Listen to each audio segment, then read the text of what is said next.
Dám len pri dverách, nejdem tu, nehnevaj sa na mňa. Dnes nemám čas. Či? Ja neviem, hej, idem. Ty a hornej ti prišla, počúvaj ma, navoňaná pohľadnica. Ideme, očúchaj, voňaj, pozri sa, ideme prečekať. Aha, s kúpeľou, spomínam Julo. No.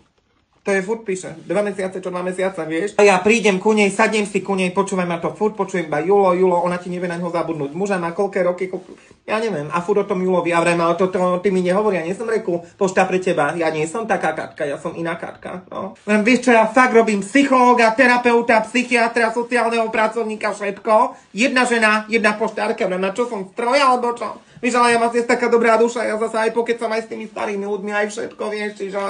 Je to taká nevďačná robota, ja som povedala, ale keď to robí človek toľky roky, no kam teraz pôjdem, kam ma starú zoberú, vieš, ako ešte do dôchodku mám 4 roky, vieš, ako na predčasný a to je, ja som povedala, vieš čo, fakt nevďačná robota každý, vieš, poštárka príde, klasika, normálka, to není samozrejmosť, treba si na poštu chodiť, si hovorím, no ale... Ďalšia kapitola, Monika, furt len počujem, nedoplatky mi chodia, sťažuje sa mi, ja viem, ja som aj poslal zlý správ, ale nehnevaj sa na mňa, ja som prišla ku nej poprvé v chodbe, smrad, puch, špina, úplná, ja neviem, či tá žena neriadi alebo čo, prídem do obývačky, radiátor na 5 vykrútený, dvere otvorené, dolu v tu všetko teplo, vrem, tak to ale si neušetríš. No ale, Monika drahá, vieš?